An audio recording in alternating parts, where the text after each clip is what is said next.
Olá! Depois de um intervalo de 4 anos com a pandemia da Covid-19, a Bienal Internacional do Livro de São Paulo voltou com força total em julho de 2022. O Câmara Reportagem desta semana percorreu estandes para conversar com escritores e leitores sobre suas paixões literárias. A 26ª edição da Bienal Internacional do Livro de São Paulo reuniu em seus 9 dias 660 mil visitantes, público 10% maior que o da última feira de 2018. E bateu a marca de 3 milhões de livros vendidos. Os 182 expositores disponibilizaram os mais diversos gêneros literários, com 300 autores nacionais e 30 internacionais. Como o contato direto com escritores é um dos grandes atrativos da Bienal, percorremos os corredores do pavilhão para conhecê-los e encontramos o poeta da periferia Sérgio Vaz, que desenvolve um projeto de incentivo à leitura nas escolas. Bom, esse projeto chama Poesia contra a Violência, que visa percorrer as escolas públicas para falar de incentivo à leitura e à criação poética. É onde eu vou fazer um bate-papo como autor e desmistificar um pouco a literatura, para que eles possam ter acesso e sentir que literatura é uma coisa como funk, como rap, como samba, que é uma cultura normal. Então a gente vai lá para democratizar a palavra, a literatura. Da poesia, seguimos para a literatura infanto-juvenil, que dentre tantas habilidades, desperta a imaginação. O escritor Manuel Filho, que cria aventuras com personagens famosos do universo infantil, falou o quanto é importante o adulto ler para a criança e também haver bibliotecas públicas. Ela pode não lembrar do autor, ela pode não lembrar da editora, mas ela vai lembrar da história. Isso é muito bacana. Eu acho que a gente pode ampliar a difusão do livro para que isso aconteça com mais pessoas. Eu era uma criança que não tinha livros na minha escola, por exemplo, não tinha livro nenhum. E na biblioteca eu conheci o mundo da literatura, os primeiros autores que eu viria a amar na minha vida. Encontramos na Bienal um espaço dedicado à literatura de cordel e nele o escritor e professor Paiva Neves, que usa a poesia para ensinar seus alunos da mesma forma como ele aprendeu. O centro-sul do Ceará, Cedro, Ceará, que lá é local de criação de gado, de cantoria de vaqueiros aboiando, de poesia de cordel, que é próximo do Cariri, embolado. Então eu cresci ouvindo isso. E eu lembro que quando criança eu brincava com os meus amigos de disputar cantoria, nas cantorias que a gente ouvia, né? Um dizia assim, casa caiada, tijolo de 4 quinas, você para cantar imagina, eu canto sem imaginar. Aí o outro falava outra quadrinha, ganhava aquele que soubesse mais, né? Então a poesia sempre esteve muito presente na minha vida. Eu tinha uma tia que ela tinha uma mala de romance de cordel e costumava nos reunir no final da tarde e ler. Não ler, ela cantava os folhetos de cordel para os filhos e para nós sobrinhos, né? A literatura popular, em especial o cordel, ela foi responsável por alfabetizar a população nordestina, por alfabetizar a população urbana que não tinha acesso à escola. Isso eu falo até os anos 70 do século XX, né? Então essa população, o único material escrito que ela tinha contato era o folheto de cordel.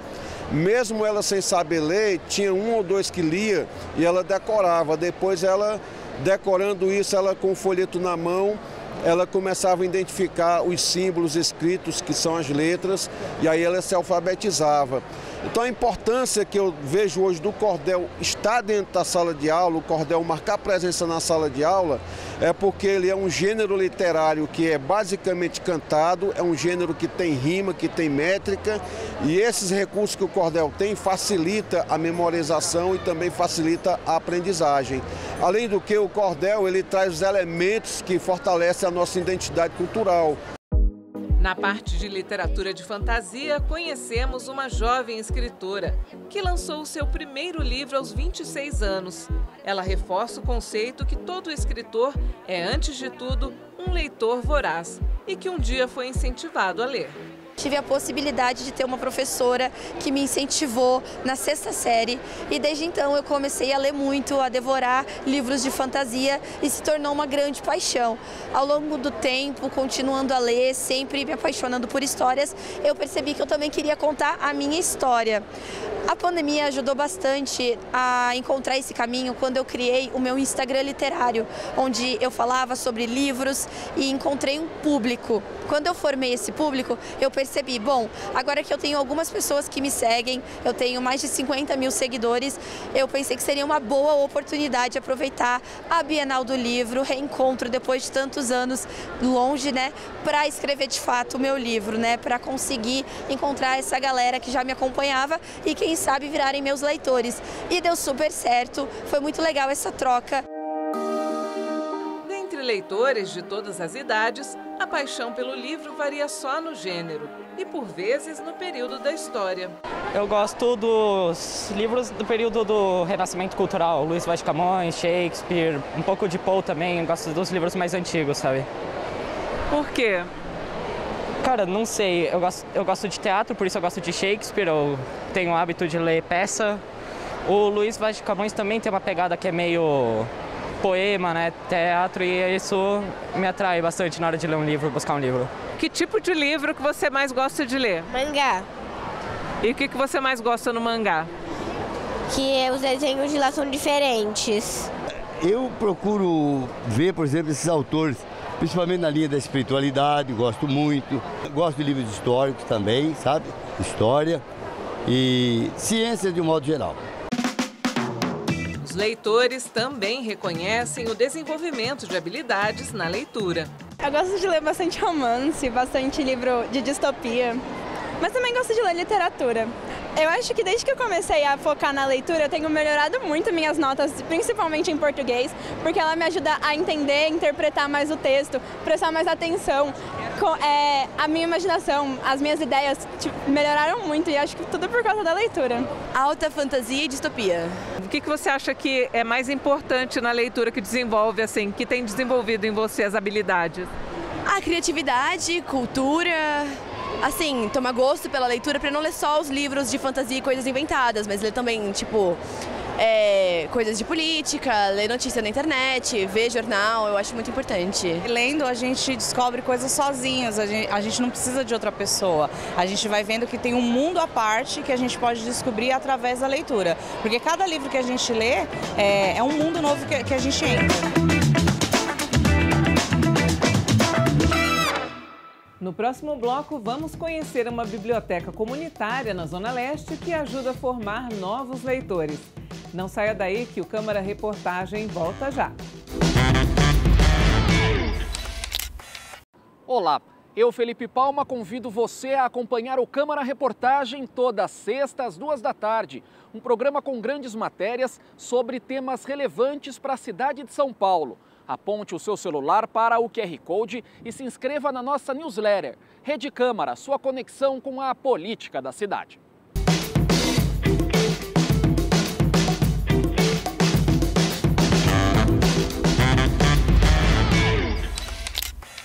No Jardim La Pena, Zona Leste, um projeto tem contribuído na formação de leitores. A Fundação Tid Setúbal abriu um ponto de leitura em parceria com a Secretaria Municipal de Cultura, onde os moradores têm acesso aos livros e cursos gratuitos.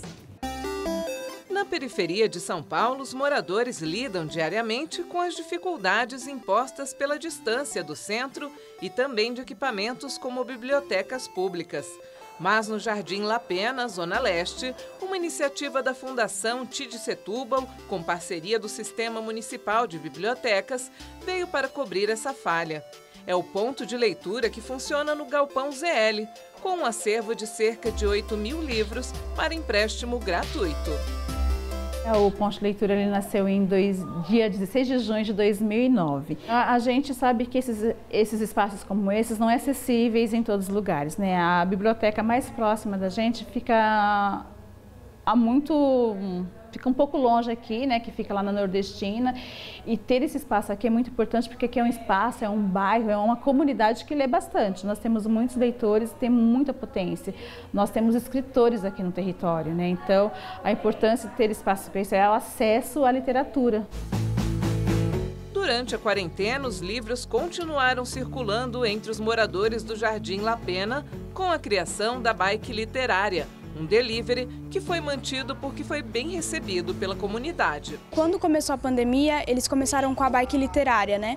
Que é uma iniciativa muito interessante porque, como a gente estava em casa, né, não podia sair, e a biblioteca ela facilitava esse caminho para a gente não precisava sair e eles traziam os livros até em casa, o que facilitava muito para os estudos, enfim, e até para o hobby mesmo de ler, né? Como que você faz para pedir os livros? Então a gente entra pelo WhatsApp, a gente tem o contato do galpão e aí a gente só fala, eu quero esse livro desse autor, e a Malu já manda pra gente em casa, a gente manda o endereço certinho e chega rapidinho. Tem os dias certinhos da Bike Literária e é só entrar em contato que é muito fácil de receber. O Pataco é um dos entregadores que percorre as ruas do Jardim La Pena para levar os livros. E eu acho uma coisa maravilhosa, né, poder fazer parte desse projeto e estar conectado com as pessoas, com os moradores, né? Acaba que criando uma relação, né, de amizade e tá, levando o conhecimento e recebendo conhecimentos também de volta, né?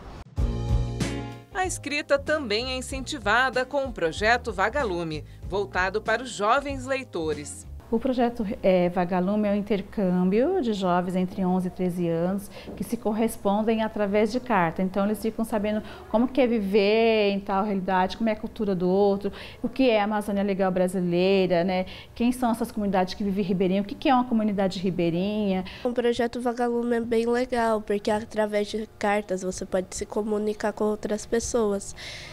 Que pra gente era uma realidade totalmente diferente.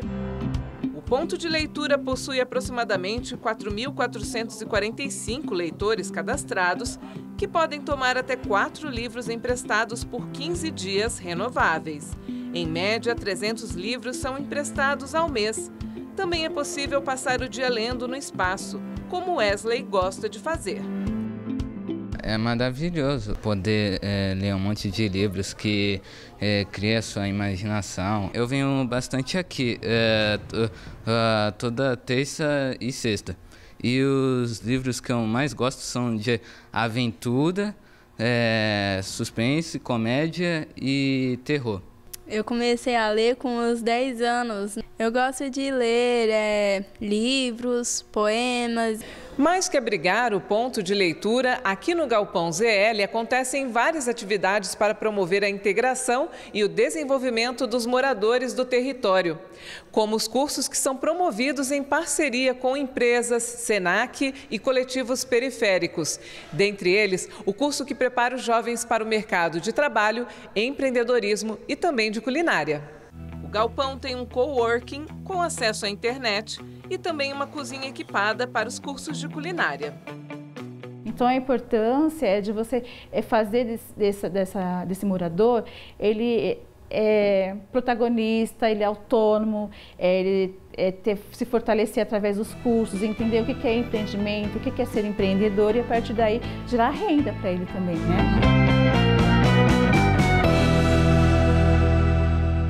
E agora vamos para o intervalo. No próximo bloco você vai conhecer os tesouros escondidos na maior biblioteca de São Paulo, a Mário de Andrade. O Câmara Reportagem volta já já. Grandes histórias com assuntos que interessam a população. Não perca o Câmara Reportagem, inédito toda sexta às 14h. E ainda você pode ficar por dentro do nosso programa assistindo a nossa playlist exclusiva no nosso canal no YouTube, que é o Câmara São Paulo. Aproveite e aponte o seu celular para o QR Code e se inscreva.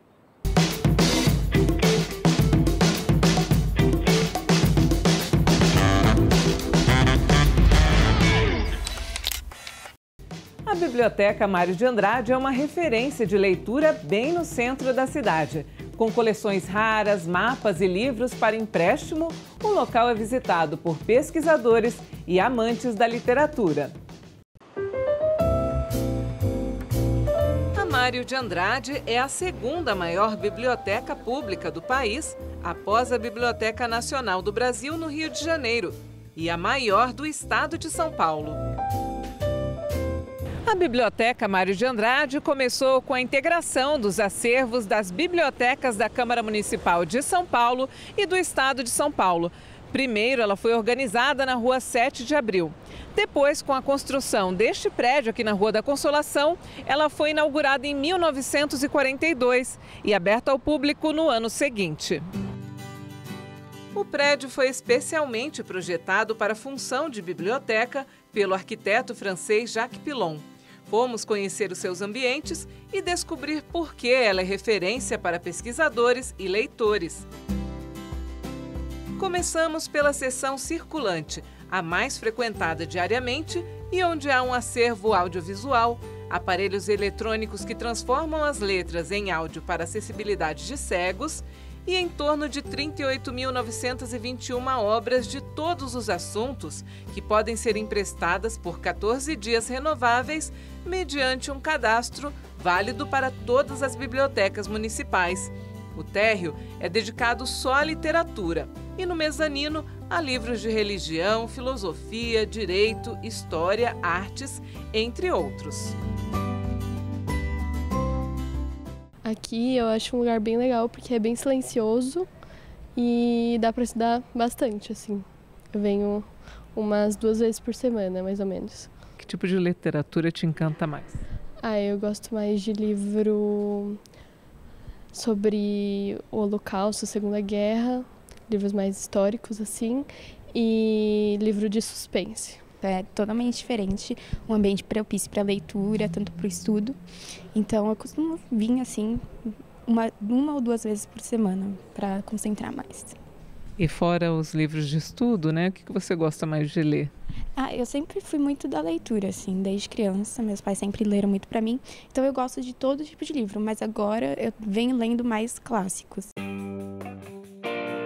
As demais áreas são apenas para consulta e pesquisa local, pois os itens não podem ser retirados. É o caso da coleção geral, que possui cerca de 225 mil livros. Tudo que não cabe na área comum fica nas prateleiras de 12 andares, de um total de 22 da Torre Literária. A gente aqui faz a guarda de materiais relacionados mais às ciências humanas, sociais, aplicadas, literatura e biografias também. O nosso foco principal, pensando nas bibliotecas como uma rede dentro do município, é a guarda e preservação dos materiais para a posteridade. Então, a gente tem uma frequência muito maior de pesquisadores que vêm em busca de materiais mais antigos, da década de 50, 60, 40, 20 até. Mas a gente também tem um fluxo muito grande de pessoas que vêm para conhecer a biblioteca, aí encontram um material que não tem em outras bibliotecas da rede. Nesta outra seção, há 2 acervos, as coleções São Paulo e Mapoteca, sob a coordenação da bibliotecária Virgínia. A coleção São Paulo é uma coleção formada por livros, CDs, DVDs, sobre a cidade de São Paulo. Então, um acervo que vai da história, arquitetura, urbanismo, educação, tudo aquilo que faz parte da cidade de São Paulo. Bom, a Mapoteca ela é formada por mapas da cidade de São Paulo, plantas e também temos mapas do Brasil e do mundo. E também nós temos livros formados por atlas, guias de viagens, histórias da cartografia e também um pouco sobre astronomia. A Virgínia nos mostrou alguns exemplares disponíveis para pesquisa, como esses 2 mapas mundi holandeses bem ilustrados do século 17 e um mapa topográfico do município de São Paulo da década de 30, que empregou pela primeira vez no mundo a aerofotogrametria.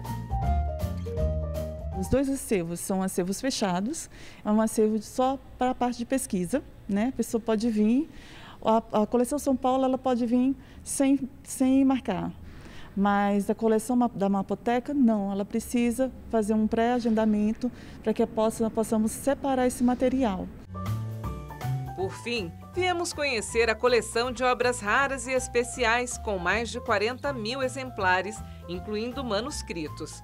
Como não cabe tudo na sala de atendimento, há outras 5 salas de reservas técnicas. O coordenador de comunicação da biblioteca, Bernardo, separou algumas preciosidades para nos mostrar, como a edição de 1613 do poema épico Lusíadas, de Luís de Camões, e também os sermões do padre Antônio Vieira, do século XVII. Qualquer pessoa pode vir a essa sessão, mas é preciso fazer um agendamento e dar informações prévias da pesquisa que pretende fazer para manter a segurança dos livros.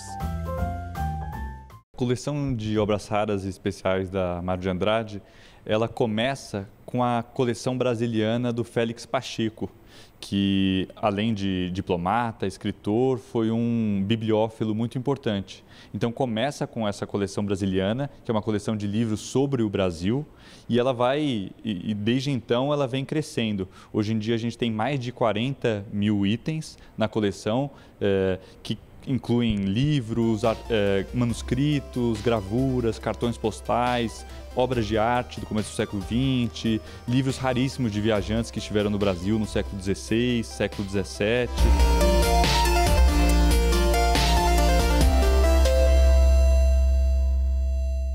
No próximo bloco, você vai saber quais políticas públicas nascidas na Câmara Municipal estão estimulando a leitura nas novas gerações.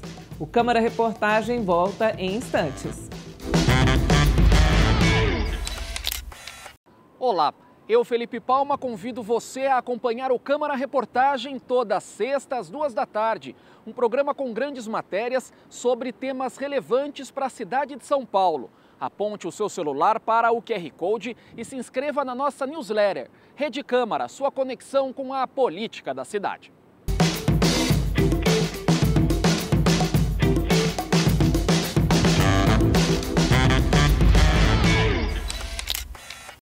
O incentivo à leitura nas escolas, com uma semana de atividades, foi uma das políticas públicas geradas na Câmara Municipal para estimular a formação de leitores.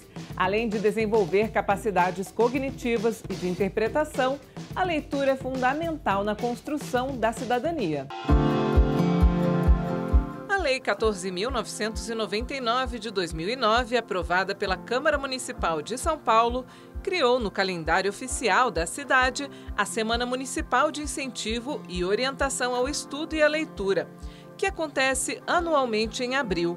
Uma política pública que envolve estudantes em diversas atividades culturais, valorizando a leitura.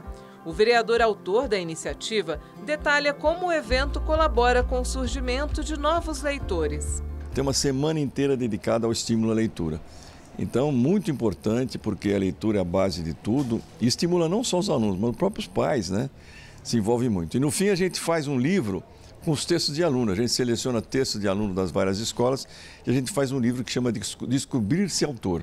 A mobilização da sociedade em torno da questão da leitura é extremamente importante. O Brasil fica ainda muito atrás no índice de leitura em relação aos países que mais leem no mundo, como Índia e China.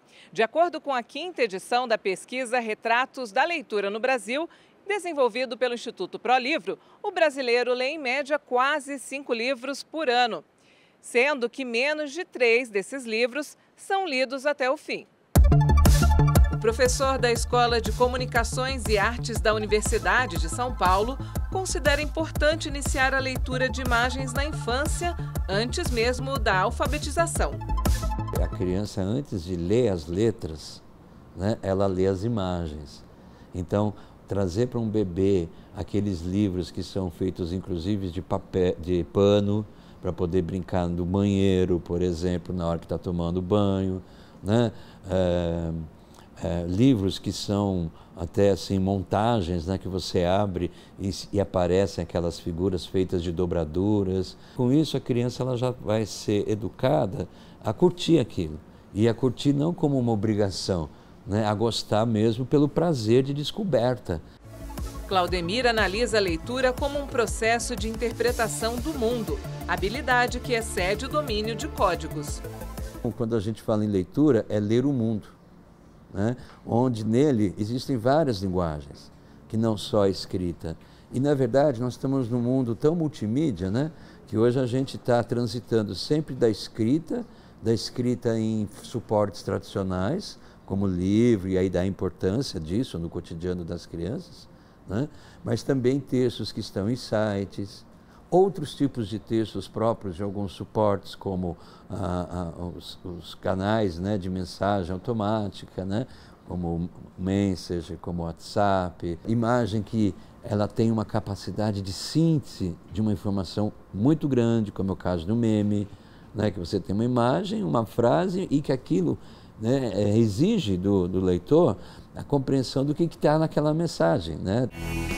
Para ele, a leitura é crucial para uma sociedade consciente e democrática.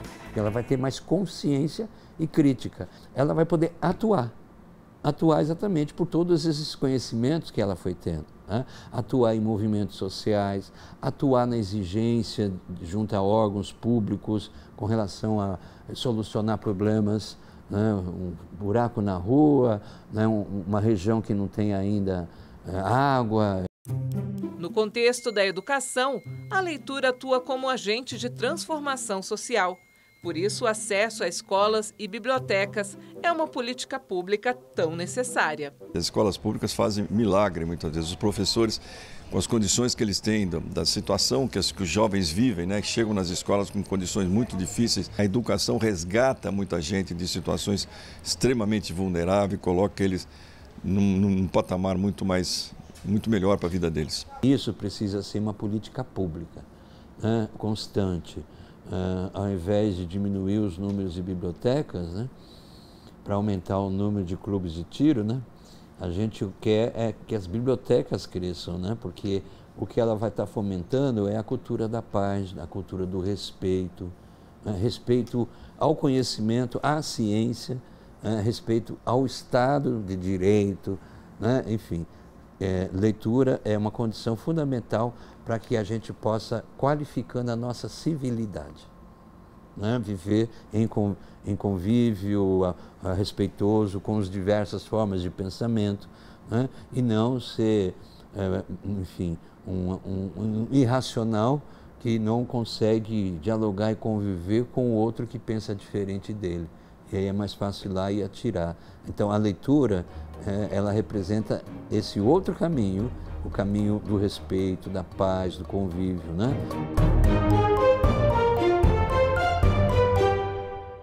E o Câmara Reportagem fica por aqui. Até o próximo programa.